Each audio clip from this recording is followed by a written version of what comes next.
welcome everyone. This is the activation equals retention or activation and retention webinar. So welcome. I've got two wonderful guests, and I'm very excited to have them speak today on, obviously activation and retention, but specifically product and what we're seeing in the industry and personal training, virtual training, and just what's happening here with these two very important parts of how we're reacting to obviously COVID that we're dealing with. So first, and I'm going to leave intros really up to the individuals here, but I'd like to just mention Jeff Diltz is VP of Products Management and Innovation with Core Health and Fitness. And if the Core name does not resonate, I'm sure the iconic brands within Core will, and we'll discuss that a little bit later. We also, I'm excited to have Sonia Friend-Yule here. You have a long list of things, of certifications and things that you're doing, so I'm going to leave that up to you so I don't mess it up. But really honored to have you here today, and excited to what you can present and inform us on. So again, activation and retention, and this is something with our clients is tremendously important these days. We're all a little bit deprived in figuring out how we keep our fitness routines or get that workout of the day in, when a lot of gyms and access to facility it's either compromised or it's changed for us. So it's really changing the dynamic of products that are coming to market. It's changing the dynamic of how we're designing, and still trying to provide that best in class activated amenity space, right? And what that all boils down to, and the focus of this webinar is, value of your property, retention of your renters, right? We're talking about the number one amenity space here, and it's important. And that's one of Heartline's key focuses in our job and what we do. We do assessments, we do tons of designs on new properties, renovations, updates, and we have to keep our folks up with the latest and greatest trends. So 3 of the objectives here today. Heartline, like I mentioned, we're actively performing an assessment, really is the first step to working with our organization. And what are the new ways, how we enhance that experience? It's obviously about our clients, right? But our clients are really happy if the end user is happy, right? So we're programming and designing for our clients, obviously, but really how that impacts the end user, that's the win at the end of the day. So second, pivots, changes, shifts, whatever word you want to call it here, the last 7 to 8 months have been extraordinary in a lot of ways. Elections, COVID, there's been a lot of things that have changed. And I think, Sonia, you're an expert here, and the modalities, virtual programming, some of the products that you're having to contend with during the pandemic, and things that were there, even prior to the pandemic, that they're even more exposed and more valuable. So I'm very interested in your commentary around that. And then lastly, Jeff, we have you coming on, and this is a question I have, and I'm going to ask it later, but I love the job you have, right? Because I'm a fitness guy, and all the products that you get to design and things like that. There's so much going on with the trends and equipment, and in our industry, every 8 to 9 months, we've got new stuff, right? We were deprived going to IHRSA this year because COVID was moving in, right? But that was really game day for us. We get to see all the new stuff, and you're really an expert and a leader with what's brought to the table here with Core. So I'm interested in hearing what you have to say about maybe what's kind of been under the cover there we don't know about. And given COVID, there's been some pivots, some shifts, and we're doing some things differently based on what we knew before COVID and what we know now during and into the future. So welcome both of you. Sonia, I'm just going to flip it over to you. And okay. Well, hello, everyone. Thank you for having me, Jeff. I'm honored to be here. I appreciate you asking me, and I'm happy to share whatever knowledge I can about what I see going on out there right now. as far as my background, really, I think for your audience and the group that's logged in here, what is most important they know about me is that I've worn most every hat you could wear in the fitness industry, at least from a management and a coaching side. So I've, I started out as a trainer, and then I worked my way into management with the Wellbridge Corporation. So I managed athletic director, fitness director type positions. And then I decided that I wanted to perhaps try owning my own business. So I created and started a small fitness studio. It was personal training and Pilates training in Wellington, Florida, which is, for those of you who don't know, it's polo country. So the International Equestrian Center is there. And so that went really very well. And then I moved to my family moved to Nashville. So I sold that, and I went into, I got involved with a fitness center that dealt more with morbidly obese people, which was really interesting. So I saw, I guess, a corporate side of fitness, but it was very focused on extreme health, people who are really in danger that way. And that was interesting. And then when we moved back to Florida, where we are now in Boca Raton, I've come back to what I love, which is personal training and coaching. So that's where I am. But I like that I have that background when it comes to consulting or even my own work that I do with my client base, because it helps me see things from different perspectives.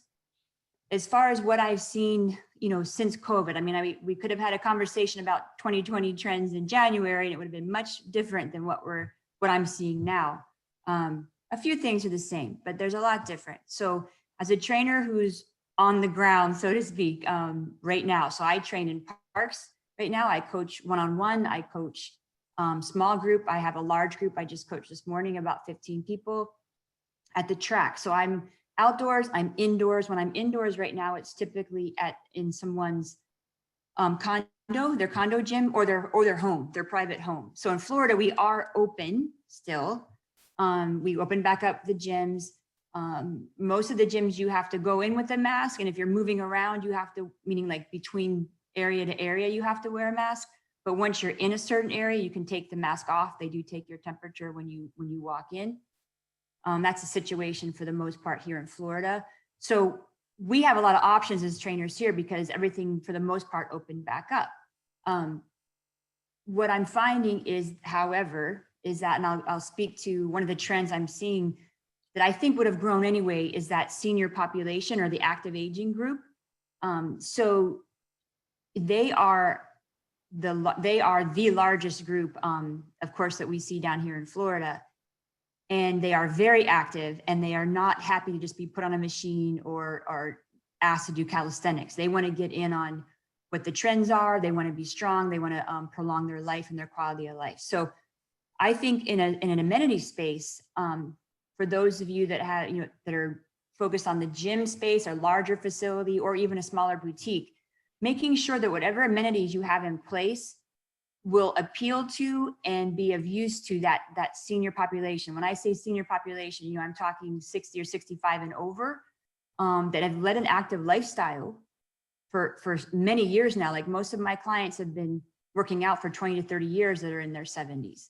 And so what they're looking for, though, is something that's applicable to them now, where they can still see a benefit of the work. So I wrote down some things here that have been of use to me in the different locations. And I do see a lot even out there on social media. There's something called stick mobility. So I don't know if you guys have ever noticed that, but it's a large, long metal stick, but it bends. It has a certain quality to it where it will bend. So it can be used for all different positions, mobility, agility, et cetera, which is all extremely important to seniors. And again, of course, all the old standbys like your BOSU, your balance boards, things like that, where for a senior, it's truly applicable. It's not just them, performing a trick on a piece of a small equipment.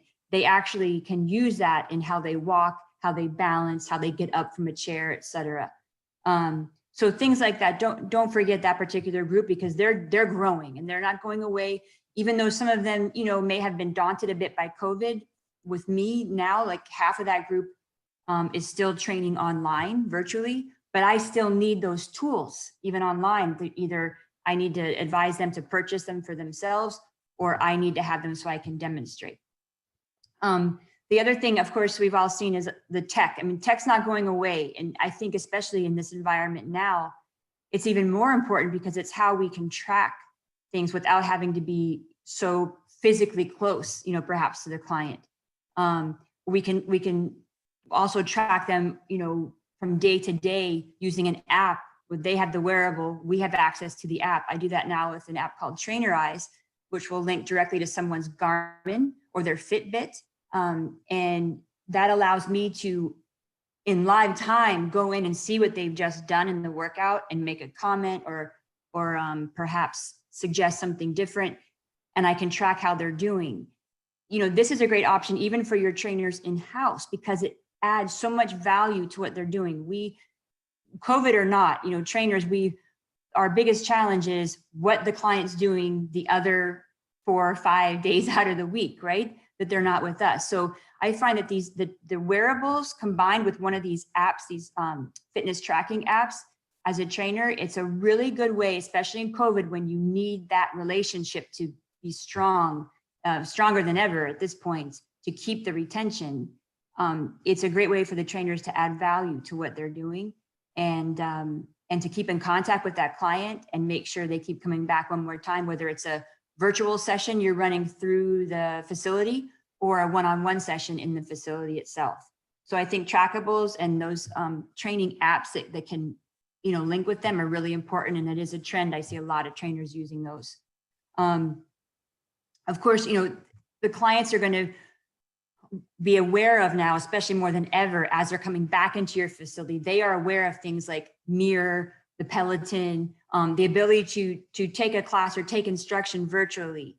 And so I think what we have to do is, and what I try to do as a trainer is answer that in a hybrid manner. So I can offer a certain amount of virtual training to my clients, whether it's small group or one-on-one, just as a facility could.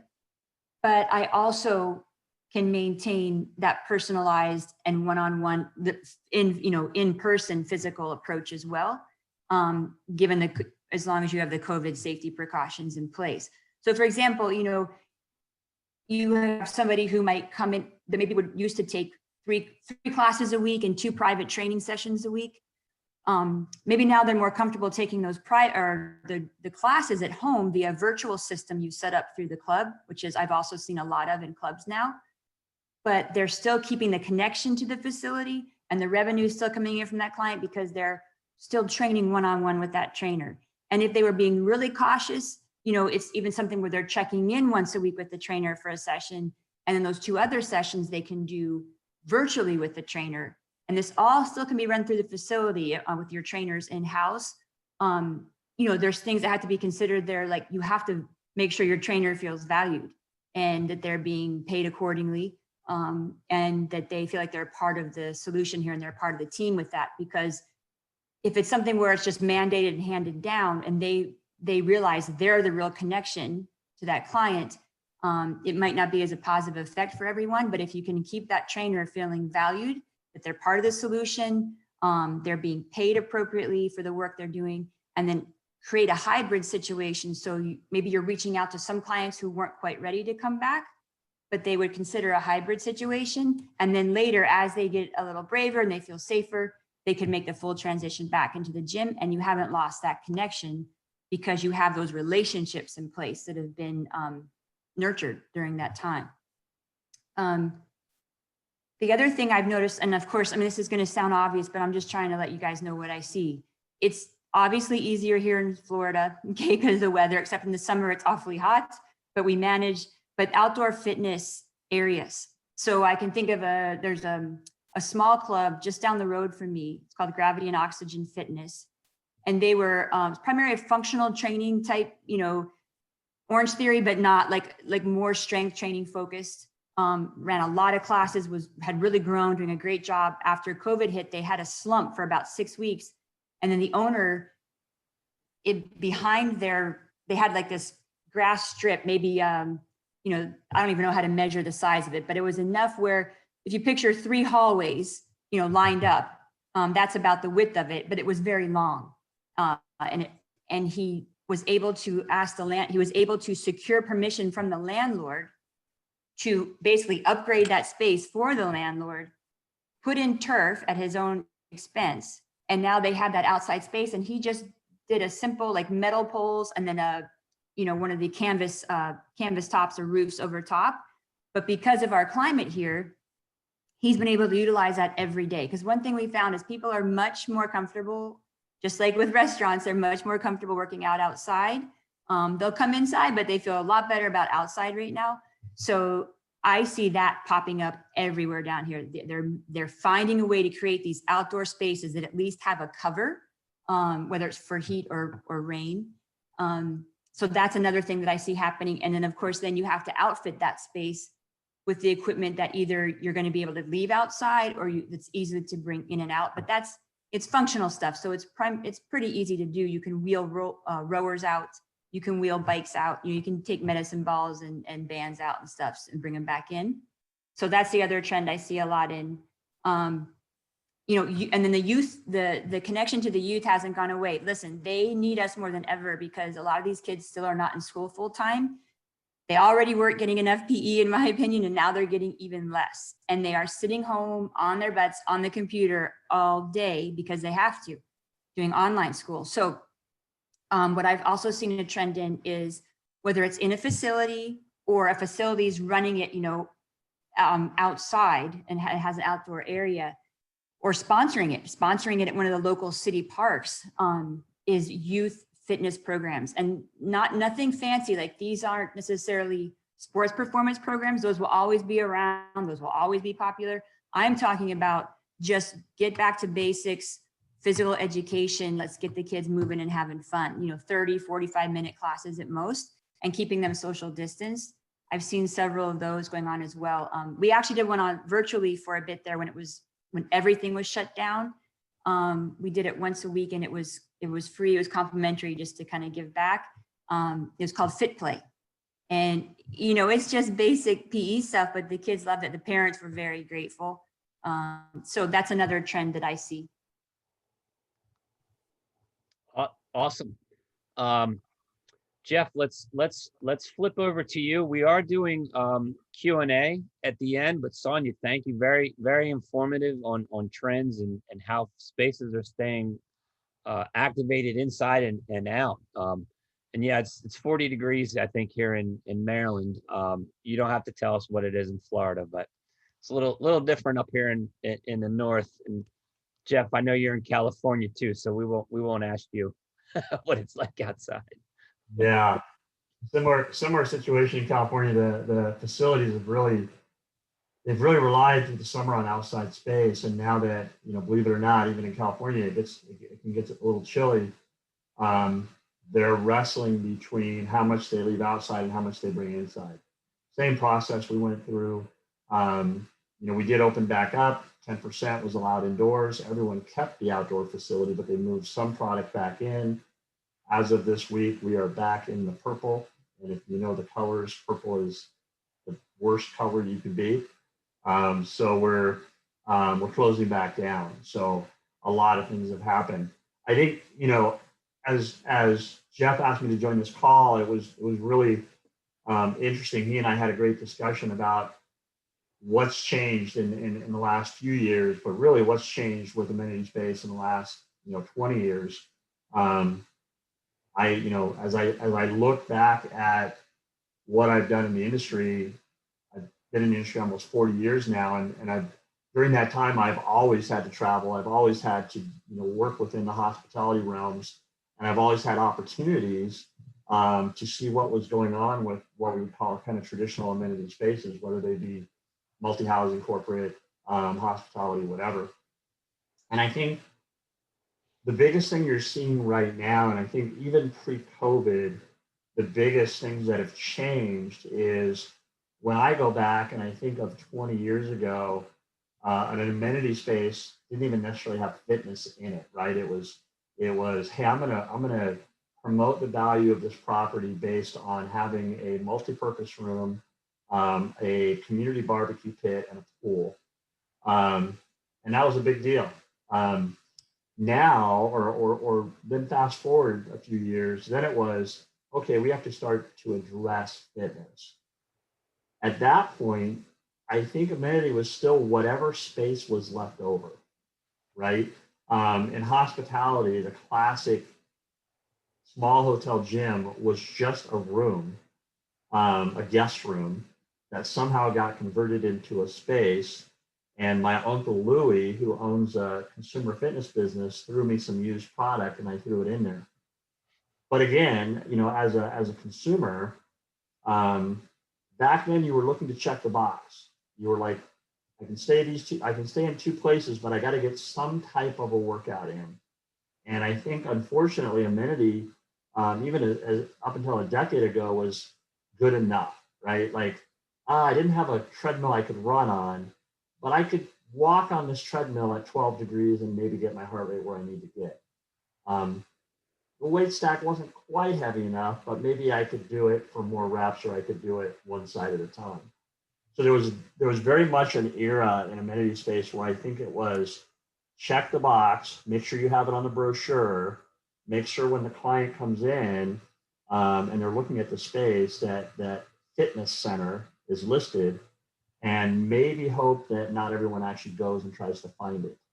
I love this slide that Jeff has up, because I'll be honest with you, 20 years ago, the top photo would have been a pretty good amenity space. I could have done my whole workout in that gym. But when you think of what I think certainly end users are expecting today, they're expecting to walk into a space, even if it's small, and they want a commercial experience. And again, education plays a big role in this. 20 years ago, not everyone had been in a health club, and the consumer publications weren't driving fitness as a lifestyle. So you would maybe say the folks that were looking for high-end amenity spaces were the running nuts, or the weight, the gym rats who might be picky. Again, everyone else would kind of settle for what was there. And I think what's changed is the media has educated the public on what good fitness is. Now everyone, especially in COVID, has access to virtual training and seeing inside high-end spaces. So the expectation is absolutely changed. I've had some chances to tour some properties and be involved in the early stages of amenity space development. And what you see now is marketing, promotion, commercial quality equipment, space planning, lighting, flooring, acoustic sound. Not only are they trying to do better than they've always done, they're actually trying to do better than the commercial health club industry. If I can create an Equinox environment or a high-end sports performance environment in my amenity space, I'm actually going to probably pull someone away from a Planet Fitness or maybe a rundown older version of a bodybuilder gym. So honestly, I was sharing with Jeff the other day, and again, if you look at the image and you look down below, some of the amenity spaces I've been in the last 2 years rival the majority of commercial properties that I've walked into. They've just done an incredible job of putting the right products, the right high quality products in a very small space. And a lot of the sales folks here at Core, and obviously we have a lot of brands with Nautilus and Stairmaster and Schwinn and Throwdown and Star Trek. And so we get to play with those brands based on what the facility needs. If you're looking for really high-end cardio, we've got Star Trek. If you're looking for high intensity and interval, we've got Stairmaster and Throwdown. So it's interesting that in the old days we would say, look, as long as I can walk into a room and I can push something, I can pull something, I can squat with something, and I can do something for core, I can get it done. And for a lot of spaces, you know what that is? It's a dual adjustable pulley, a bench, and maybe some dumbbells. And then you've got a treadmill and an elliptical to choose from for your cardio. But now it's a little different because people, again, are educated. They're educated about this concept of HIIT, doing more work in less time, having more variety in their total overall program. So now when you walk into a small space, it's not just about pulling, pushing, squatting, and core. It's how do I do HIIT training? How could I do virtual training for yoga or Pilates? How can I incorporate some HIIT modalities so that, really high-end fitness enthusiast that comes in, who's maybe a club member or even a CrossFit member, can get their workout done in that space. So when you look below, in that second picture, it's a little bit of a mix, right? I walk into that gym and I can do traditional weight training, I can do cardio, I can do HIIT training, I can do agility and speed training. So the makeup of that space has probably changed very dramatically in the last 36 months or so, to accommodate the trends that are going on in the industry today. Jeff, go ahead and go to the next slide. When we look at where the trends are shifting and how we're reacting as a company to that is look, certainly commercial health clubs, our key accounts, our national change, are bread and butter for us. And we do everything we can to take care of those customers, fight to maintain those customers. We do a lot of product development, specifically working with them to solve issues that they have. I think when I think of some of the things we've done in the last 2 to 3 years, it was really, I'll be honest with you, there were 2 key markets that came to us with a problem. And it was an opportunity to do something that wasn't in our product roadmap, but we heard very loudly from both the commercial space and the amenity space that things were changing, that this idea of lifting heavy things and dropping them was no longer just for bodybuilders. The HIIT phenomenon, the Olympic lifting phenomenon had made its way into hospitality, into multi-housing.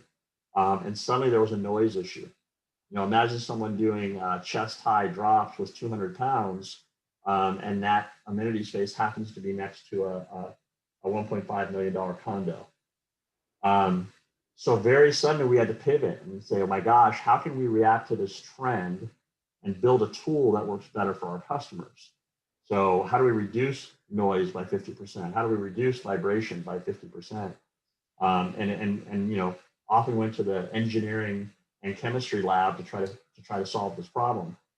But who would have thought 5 years ago that you would ever think about putting an Olympic lifting platform in an amenity space? I think we would have all kind of giggled and moved on in our conversation. But the reality now is that type of training is making its way into the smallest space. You might have a 600 square foot room, and somewhere in that room, you want to address that trend and that goal, because a lot of consumers are going to be looking for that. Certainly with COVID, we always have a roadmap, and we try to have that roadmap go out 2 or 3 years. We're trying to solve short-term problems, and we're trying to evolve our product lines. But I can tell you, as we've come into this last year, the commercial business is way down, but our amenity, our distributors, dealers, the folks that are working in those channels, that business is up. Certainly consumer is up. And even though we're not a consumer company, I can tell you we've broken a few records in the last few months. We've broken records for selling rowers. We've broken records for selling group cycles. We in our Throwdown brand, which you think of as big rigs, we created a product called compact rigs, and we started to see those compact rigs skyrocket. Again, to answer that question of how do you get a trend like functional training and Olympic lifting into a very small space, you do it with a compact rig. And so our product mix over the last 4 to 6 months has changed quite dramatically, and we've modified our roadmap to try to answer some of those questions, as well as our factory produces consumer products for other companies. So we've tried to assist with their product development and their ability to deliver more consumer products out into the field. I think, Jeff, when Jeff and I talked, there was this idea of what, and we'll talk about it at the end, of what would you want someone to walk away from after listening to this or trying to understand what the trends are. And Sonia touched on this a little bit. Sonia is kind of the software side of the business, and I would be the hardware side of the business. But you got to create the space, and then you got to give your members access to the education to bring the products to life. We talk a lot about that at CORE is you can have you can have steel and iron, and you can have electronics, and you can have all those cool things, but if you don't somehow bring that to life for the consumer, they'll never realize the full benefit of what those products can do. So where Sonia touched on this, we're starting to try to figure out how we reinforce this idea of delivering more education, whether it be printed, whether it be through your iPad or an app, whether it be online resources and tools. How do we help these smaller spaces that may not be staffed full time deliver on an education promise? The other thing I've seen, I think in the facilities that I toured, we have products like the mirror and those kind of consumer approaches to individual coaching, but we're also seeing the 80-inch TV dropped into the amenity space with a mat in front of it, where you can do virtual yoga, or you can do a 20-minute total body stretching routine with virtual coaching.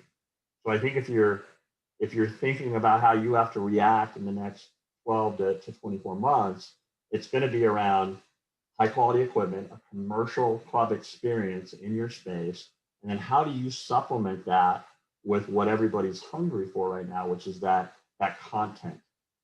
It'll be great when we can provide some live content. Virtual content is king right now, but as Sonia mentioned, we know that even commercial clubs of the future are going to offer hybrid membership. We know now, by working with cycling studios as an example, they're already building the business plan that allows a client to join with a live only membership, to join with a live plus virtual membership, or even to join with a virtual only membership. I got an interesting comment from one of our distributors who had done a really nice amenity space down here in Laguna, in California. And remember, this is a condo development. I want to say there's about 160 condos in the development. The facility is absolutely gorgeous, very well equipped, functional training rig, full cardio, our top end treadmills. And what's been interesting is even that space, people were nervous about. So he had residents of the facility that had used the products calling him and saying, I love that treadmill. I love that medicine ball rack. I love that small set of 5 to 50 dumbbells. I want to put them in my condo. So 400 yards away from the amenity space, that distributor was getting referrals for people that wanted to supplement that within their living space. So it's interesting. I mean, the phenomenon of working out in your residence or close to your residence is going to be huge. And I know you've all been following commercial real estate, but the shift in real estate and the prediction of what's going to happen in real estate over the next few years is going to be very disruptive. People who have to live in the city because they work in the city 5 days a week and have their club close to them, that's probably not going to be the case anymore, because they don't have to go to the office 5 days a week anymore. They might be going to the office 3 days a week, which allows them to move out into more rural areas where there may not be fitness facilities. So I think this idea of, especially when it comes to amenity spaces within multi-housing, people are going to be looking for bigger and better. They may not be commuting at the level that they want. So that idea of convenience, high quality convenience, is going to be more important than ever. So I think, again, takeaway, and then we can do some questions, is you got to get out of that old mentality of just checking the box that you have a fitness facility. You got to think about how you can meet and exceed the consumer expectation, which may or may not be set by what the commercial fitness industry is doing. So think about that. How do you get more into a small space? Jeff, what else would you think would be good to hit on today? I'll go to the next slide, and really, before I cover this, I just, we could sit here and talk probably for 3 or 4 hours with these two individuals. Like I could do it all day long. There's just so much history and experience here, but just kind of summarizing these conversations, and we've had these offline before this webinar too. A couple things Jeff didn't say, right? He said it in a different way, but you know, we at Heartline Fitness have to take these big ideas, right? And I'm borrowing this from Jeff and put it in a small space, right?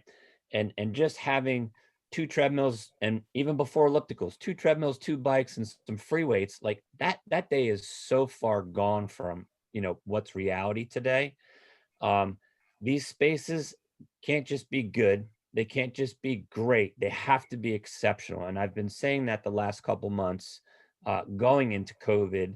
Um, you make a great point too, Jeff, with if we're not going to work, and hey, that's where I live and I work out, and to do that, that demographic has changed. We're seeing a surge in home equipment. We're seeing, from Sonia's perspective, how do we take, here's two sides of the fence, right? We've got face-to-face personal training, and then here's just you're grabbing content off the shelf on an app on your phone, right? In the middle here is this piece it's been here for years, right? But it's a giant surge that's coming towards us, where we're mending the two of these together with personal training.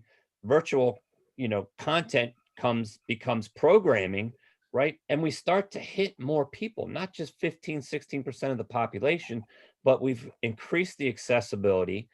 We don't make it as intimidating to engage in it. A lot of people are scared to death of the gym, right? Joe's in super shape. Mary's looks gorgeous, and she does Tabata 5 days a week. That's challenging for a lot of people, right? But if we can find a way to get them in, make it a little bit more inviting, coach them along the way, engage, right? And what our webinar really about is today is activation, right? Through products, through the personal training, through, content, through programming. These are the things that are now being injected into these fitness spaces that get you retention. You can't just do 2 treadmills, a bike, and some dumbbells. Obviously, those days are gone. You have to do more. It has to be exceptional. And I think too, I've said this in the past, right? A lot of our clients that we're dealing with, they've probably been through 1 or 2 revisions of a fitness center. And I've been doing this 25 years. COVID has presented a game changer, right? It's not just replacing your treadmills, right? It's like, okay, I need to have treadmills that do more, right? And maybe do it in a different way, that have some different programming, or can use some apps that client likes to use. And it's an open network or open hub, like what Core has. So it's not just replacing the same old that you have, it's reinventing it, right? And understanding these trends. And that's why I love having you guys on. We've been doing these trend webinars for, since COVID started. And to really hear you guys validate what we've been preaching is good to me. Sanity check. Hey, I'm not crazy. This is really what's going on. But we're here to help. Heartline starts with an assessment. We want to address what's been going on in these fitness centers. And a lot of times it's like the person that you may be training. Hey, they're coming to you and they're deconditioned and they're sedentary. Some of these fitness centers look the same, right? And we got to get them up to the next level. So the next 2 slides, and then I really want to go into some Q&A with our experts here, is, the expectation is changing. And I think it's important for us to address what's going on residentially, and then also, the experience that's out there commercially or vertically. A lot of people are putting fitness in their home, okay? And it's a reality. I think it's been happening way before COVID. But we are limited on time. Technology has sped up everything in our worlds, right? So the convenience of having these products, and not just, your $200 bike or treadmill, we want that same experience. And it's the expectation of what I had in my gym in my home, okay? So whether it's in your house, or like we're saying, having an exceptional amenity space, you have to bring that closer to the people, right? So these 2 pictures right here, again, this picture on the left, this place is gorgeous. It's not my garage, and that's probably not a commercial gym. That is an amenity space. where they have gone all out to make this inviting and appealing to the people coming in to rent or the owners that own property in that building. So we're trying to retain people or create value in the property that we own. And then over to the right here, it's as simple as, hey, I want to take my iPad out here with my daughter and let's go do some yoga and Pilates and you know what? And have time to go to the gym or whatever. Or we're at a park going for a walk, and it's versatile, right? Let's go do our program. So expectations have changed. The ability to take it everywhere because of technology is absolutely, at the forefront. So let's go to some Q&A, and I'm going to bounce back and forth between Sonia and Jeff. Sonia, I'm going to go to you first. In your experience as a virtual coach within Core Products, right? I think that's cool. And maybe you could tell us about the world record too. I think that's cool. I'll put you on the spot. What type of programming and features, on these products how are we increasing the engagement of the community? And I'm specifically talking about condos, apartment communities where lifestyle and community and that engagement, it's huge, right? It's in demand right now.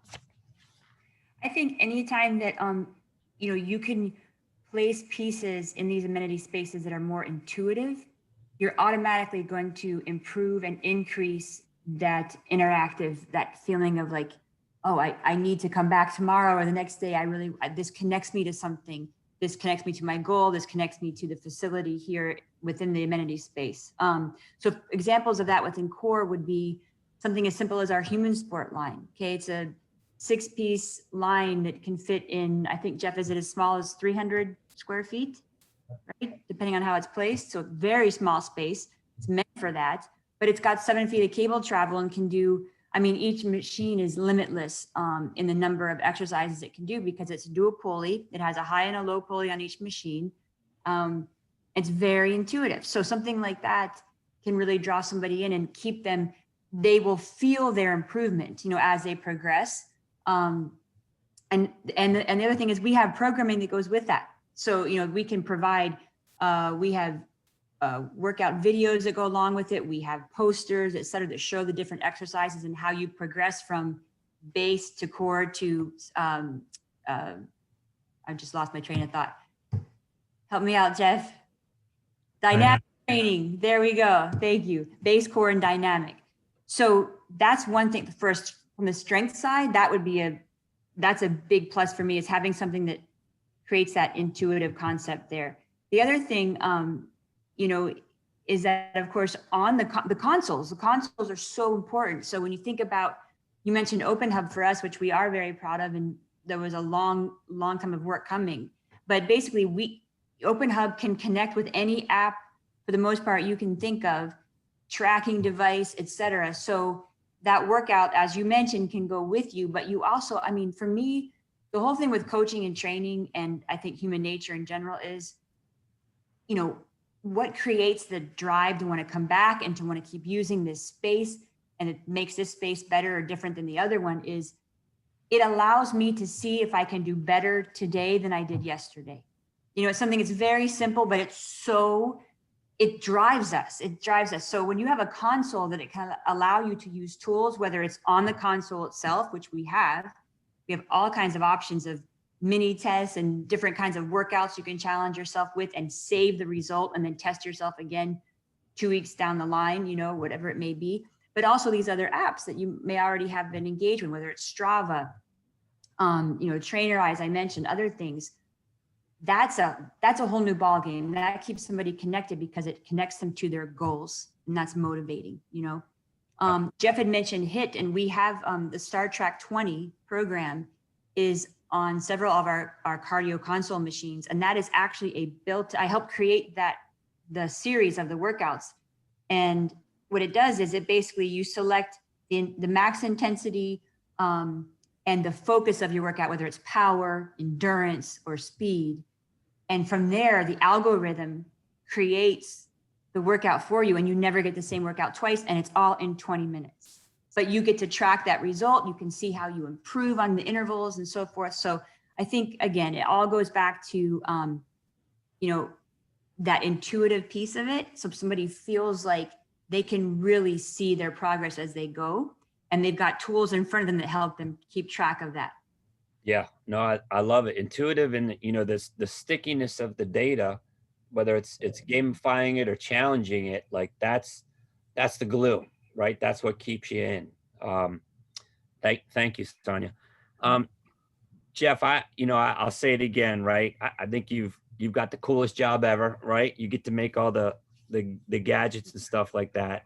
And I'm watching Apple blow up, and I got a nice iPhone, but I really want to go get the next new one, right? but I don't necessarily need it. With respect to new products and how COVID has impacted, what you're designing and creating, there's got to be some shifts, and there's got to be, a different lens that you're looking through right now with, and you mentioned it, right? Your bread and butter has been these commercial gyms, but now we're seeing these amenity space. They have to have exceptional equipment, which is this class A, high-end cardio product. How is the lens changing with like product design and maybe a little bit, between the two of you on software and programming, but it's nowhere near what it used to be. No, I mean, it's really a different world. And I think, technology is the hardest thing in the world to keep up with.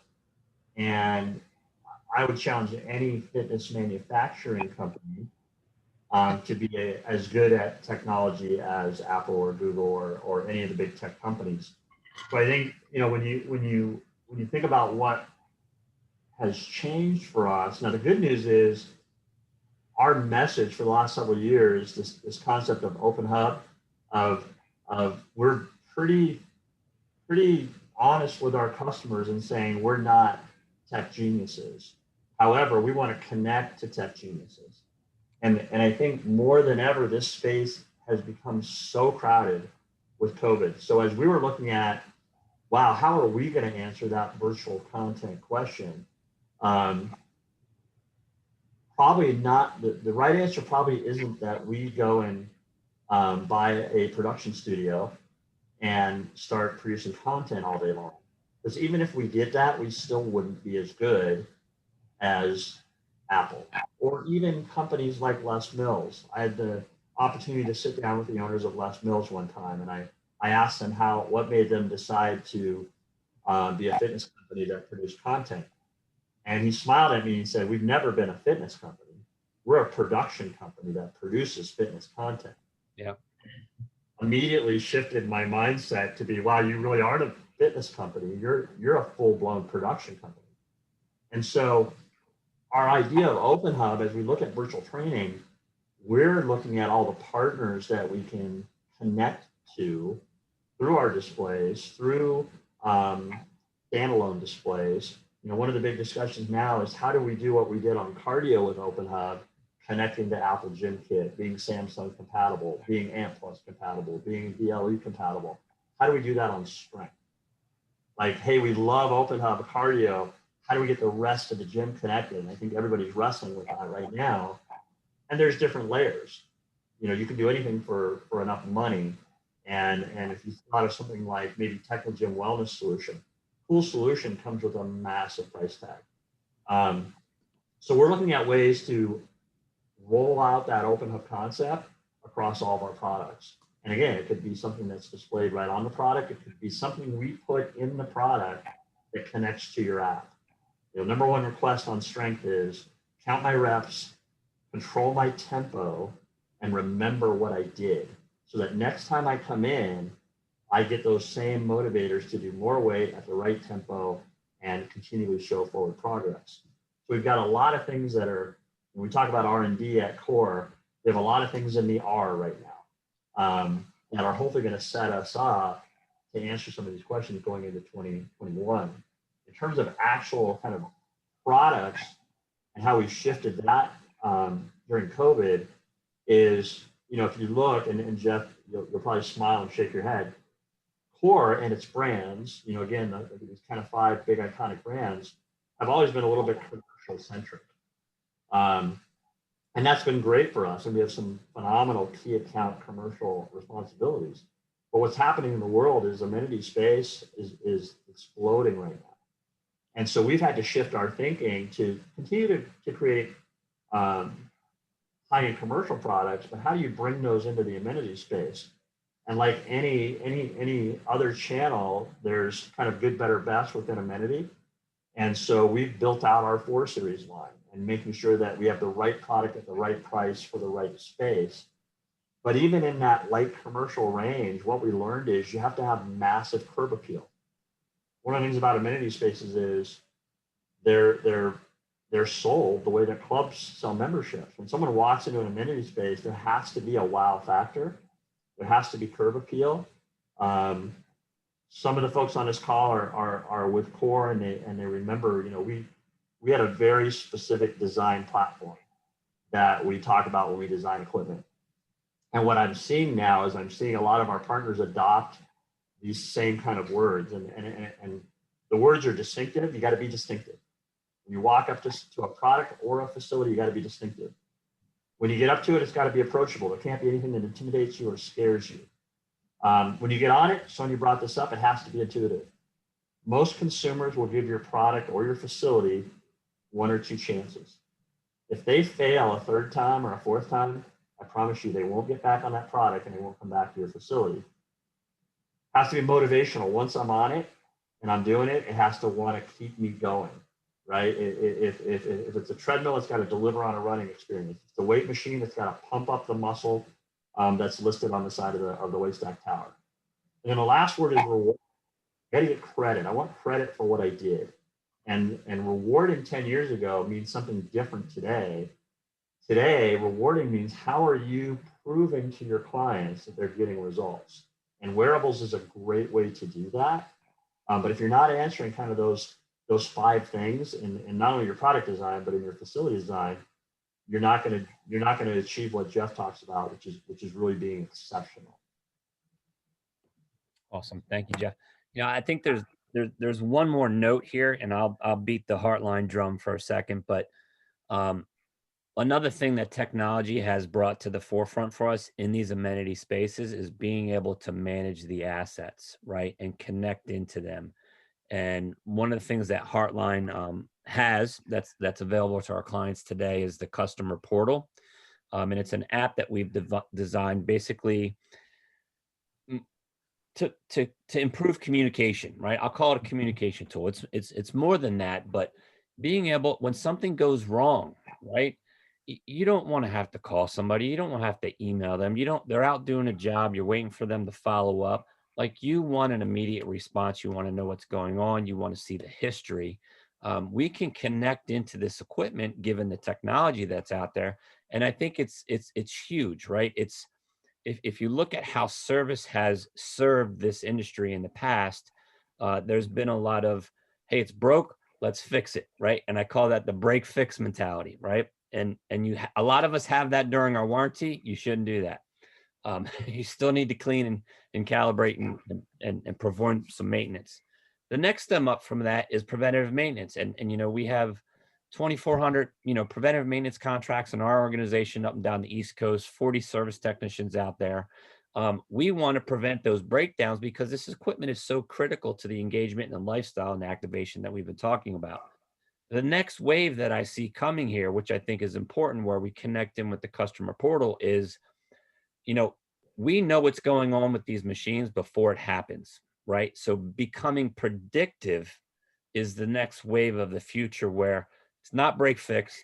Preventative maintenance is great, but I want to know what's going on before it happens so that you don't have to tell me to come out and fix it. I'm taking care of it before you even know something happens. So I think that's another very important note in what's kind of evolving in these amenity spaces is, yes, it's in high demand. It needs to be at optimal working, condition all the time. It needs to be safe. And how do we connect into it to do that differently? It's out there, it's coming. And it's another one of those really cool gadgets for all of us gadget freaks. Sonia, I'm going to put 2 kind of questions here together for you, and then I'm going to come back to Jeff for one more question, and then we'll wrap it up. But the 2 for you, Sonia, I've heard a lot about through our engagement with developers and how we're basically designing and developing multi-purpose rooms. And I think for you're seeing some of these changes in the southern markets with, what are we doing in multi-purpose spaces to repurpose them, right?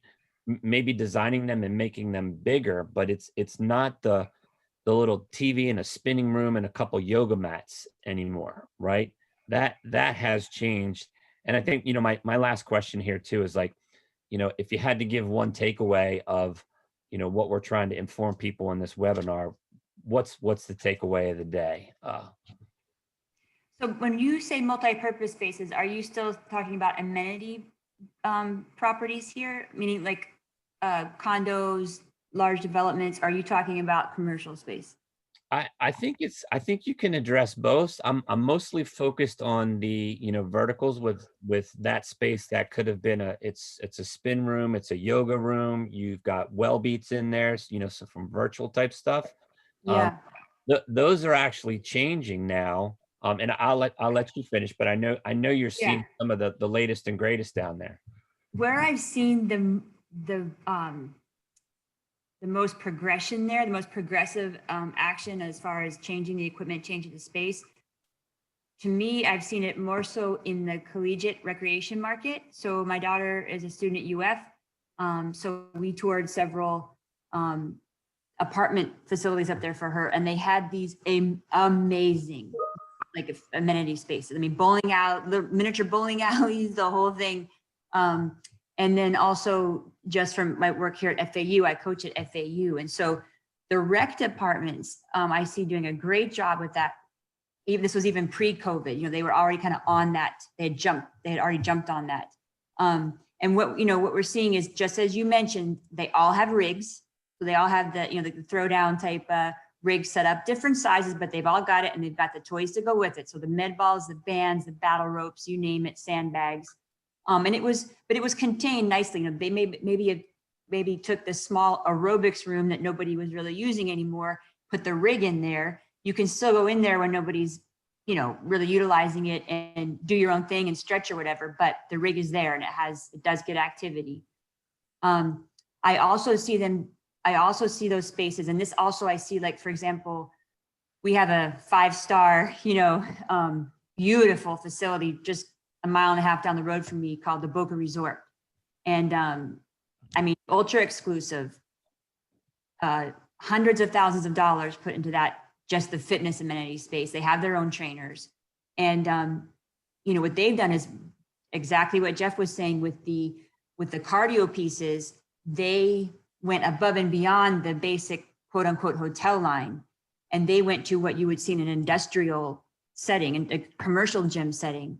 And what they chose was those pieces where there was treadmills, ellipticals, the step mills that can be intuitive and give that feedback and can access the wearable that you have on your wrist, because that's what their clientele, whether they're there for the season, which is, 4 to 6 months, or they're there for the weekend, that's what they expect. Just as you said, that they're expecting the creme de la creme, The other thing I'm seeing is that I had mentioned it before, but there's a bit, recovery was a buzzword, and it still is. Recovery is still, like, as far as in fitness, recovery and how we can recover better and tools to recover and all the programming that goes with it. Mobility, especially with that senior market. And I mentioned it earlier with the stick mobility, that piece of equipment. And it's just something small, but there's a lot of other ways you can achieve mobility. But these spaces are now having a section, like there'll be a section where it used to be where you'd throw a mat down and do your sit-ups. Well, now there's some mobility tools over there as well.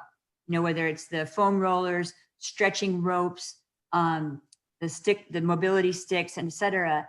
And there might even be, a program on the wall that they have on a loop that's showing you how to utilize those things. So those are what I'm seeing in the higher end spaces. And I'm primarily seeing that in high end, single family home type communities down here in Boca, or those very high end, like the Boca Resort and the collegiate campuses where they have these they're almost like private dorms, but they're like amazing. Yeah, no, I would agree. And, Heartline, we do facilities in Midtown Manhattan, where you're talking 125,000 square feet of amenity space. That's just not the fitness center, but it's the bowling alley, the soccer field, Right. just it's ridiculous. So I think that, the message is these multi-purpose spaces are expanding and they're becoming even more diverse. So what last takeaway? Yeah, the takeaway is I would encourage, even as an amenity space, what I would encourage everyone to not forget is that this is my perspective, but I see it every day. People are still the key. So you can have the best toys and the most beautiful equipment, but if you're somehow, whether it's your activities director, your social director that you have there on site, or perhaps you contract out, a lot of facilities here contract out trainers, or they have one trainer who might have 4 trainers under them that they contract out to teach classes and so forth. People still are the key. So to make sure that you have that relationship, and especially now, whether it's virtual or in person, to maintain and cultivate those relationships with your clientele and your residents, because I think that still wins the day every time, especially when a lot of us are very isolated. I absolutely agree. Absolutely agree. And we all miss people right now too. So. Yes. Jeff, last question, and then we'll tie it up because we're running over just a little bit more than I think people can stay. But when I want to talk about the throwdown line just a little bit here too, because I think this is something that's coming into our designs and our it's impacting our space, and you need more space. When I think about high intensity workouts and throwdown, it is challenging, right? You talked about the noise, but how do you see us really embracing that? And it's not, we have it in high end, right? So like an apartment A, condo A, and you have B and C type levels. But I think, things that you're designing, right? Rig's not too difficult to design, and I'm not trying to take away from it, but it's steel and it's square and it's got holes in it and some other things. A little bit easier than treadmills and ellipticals and all this other biomechanical stuff. There's got to be another piece that comes with it, which is that recovery rejuvenation part. And Sonia touched on that too. I think as a manufacturer, here's a whole nother lane that I think some products and things to complement that high intensity throwdown type line. Hey, how do I just beat the what out of my body, right? How do I fix it, right? What's coming down the pike there? Yeah, I think you bring up a great point.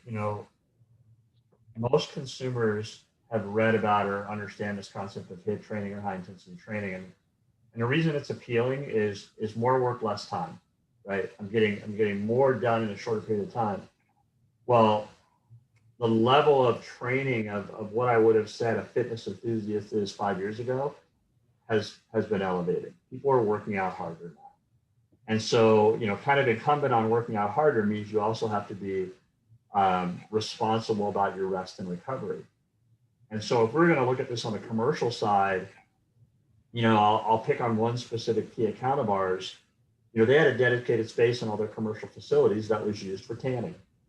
Well, in most states in the United States today, tanning's not a good thing to have in a quote unquote health club. But imagine having hundreds or more clubs and having this 600 square foot space that used to have 4 to 6 beds in it. You don't necessarily want to go and completely reconstruct that area of the facility. So they had to start thinking about ways to use it. Well, the timing was perfect because they were integrating HIIT, they were integrating rigs into their facilities. They were doing a lot of small group training. And this idea of, wow, it would really be nice to have a recovery space or a recovery set of tools like Sonia mentioned. And so they did just that. They started experimenting with that small space, and they tried hydromassage, and they tried foam rollers, and they tried cryotherapy, and they tried all the things you could imagine. Some were cost prohibitive, some were hard to maintain, but the idea was they were going to offer their clients a place to go post-workout where they could recover and relax a little bit. we have a product that we manufacture that's a bit of it's called the Somadome. And it's a product that you get inside and you just shut down for 20 minutes. And when you get inside that product and you pull the hood down over yourself, you're kind of engulfed in light. You're in a very comfortable position, and you have a touchpad that you can either listen to kind of calming music or calming sounds, like what you would find almost in a hotel room, or you can choose coaching, and you can do 20 minutes of breathing. You can do 20 minutes of kind of mindful meditation. But we're finding those type of things are becoming more and more popular. Give me a place to train hard, but give me a place to recover. So it goes back to that, when you're designing the space, do you have an area where people can go sit, relax, recover, read, do something that would allow them to calm down? Are there tools like mats, like foam rollers? We're seeing a rise in even things that used to be trainer tools, like hyperized DMS guns and things like that. We're creating stations where those things are now available to consumers because they're being targeted at consumers. Yeah. But it's a way to make sure you're spending a percentage, maybe it's only 10% of your time in the facility, on things that are going to help you relax and recover from the work you just did. Yeah, no, I 100% agree. You're dead on. And I think with those types of recovery, rejuvenation, spaces, they can be connected to the fitness center, but they can also be stations outside of the fitness center that are there for the community. Like we said, there's a small percentage of the population that likes to work out, and the rest of us, hey, we still had an awful day at work, and I need that Somadome, or I need the Hyperice gun on my neck because I was on Zoom all day. So I think these are the types of things when, going back to, activating these spaces and retention, it's within the fitness center, it's with outside of the fitness center. And it's not just, hey, two bikes and a treadmill anymore. These are extraordinary type projects, and the word exceptional is what I'm going to continue to use. But good's good, great's great, exceptional is what's going to get you, retaining those people. And it's a smaller pool of renters and things like that now, with money so cheap. You can go buy a house the same price you would rent it. Attracting those renters in, hey, this has to be exceptional, or I'm going down the street. So, I really want to thank you guys, for your time here today. It's been wonderful, and always outside of webinars, love battling back and forth with ideas. Appreciate your time, Jeff and Sonia. Thank you so much. And that's it. We will have this, live for everyone. And happy Thanksgiving. And hey, get the masks on. Let's all be safe. And next 3 or 4 months, right? And then there's light at the end of the tunnel. So thank you guys. I really appreciate your time today. Thanks, Jeff. Thank you. Bye-bye. Bye-bye.